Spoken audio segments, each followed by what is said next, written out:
Hello everyone, this is Scott Lowe with IGN. I am here with Alex Roth, commerce editor and tech aficionado. Hello. To talk about the Microsoft Surface Pro 3. Now Alex, this is the successor to the Pro 2, which was introduced, it seems like less than a year ago. The semi-successor. I mean, the Pro 2 is going to stick around because, I mean, not everybody wants a 12-inch tablet. Sure. And that's actually what I'm wondering is, who wants a 12-inch tablet?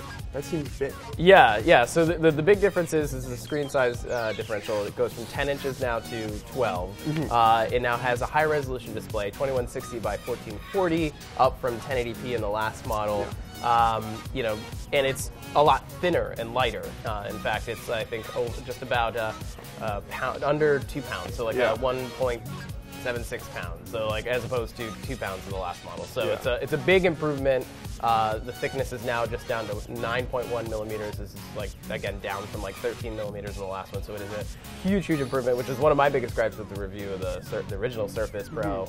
And so I'm really glad that they're making that improvement. But yeah, the screen size is really what jumps out at me as like kind of the big change. It's big for a tablet, small or normal for a laptop. Yeah. And it seems like it's trying to give the Galaxy Note, the Note Pro 3, a run for its money. Yeah. I mean, because it's got the multitasking that you can get with like a full Windows UI, and it's massive. But I can't really see, the iPad crowd, sitting on the couch or carrying this thing on the train. Well, that was the interesting thing. Like during the press conference, they were like really rigorously emphasizing this idea of like it is not a competitor to the iPad anymore. Yeah. It's purely this idea of merging the two ideas. Like instead of having to carry a tablet and a laptop, they do both, and they crammed it all into one product that actually kind of makes sense for both. But I'm still reluctant to see the use case of something like this because they've improved the kickstand, but it's still not quite as intuitive as like a laptop where it's got a firm base.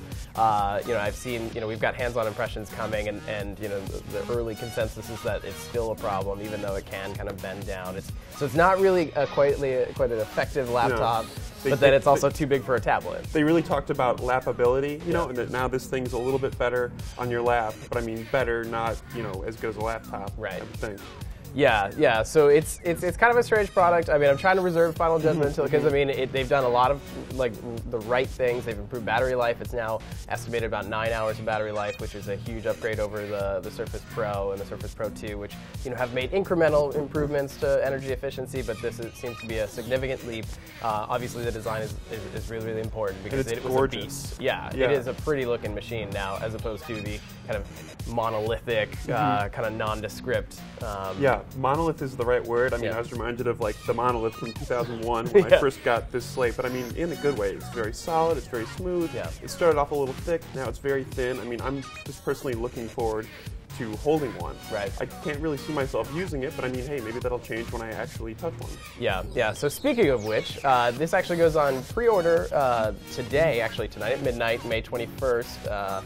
If you want to start on Wednesday. And then it goes on sale in North America and Canada on June 20th, and the price starts around $800. Now that starts with like a Core i3 processor, but goes all the way up to i7, 4 gigs of RAM or up to 8 gigs of RAM, and then I think it goes from 64 gigs of storage to like 512 gigs of SSD. So that's basically a MacBook Air, right? Yeah, and the price goes up accordingly. Like it gets into like the $1,700, $1,800 range.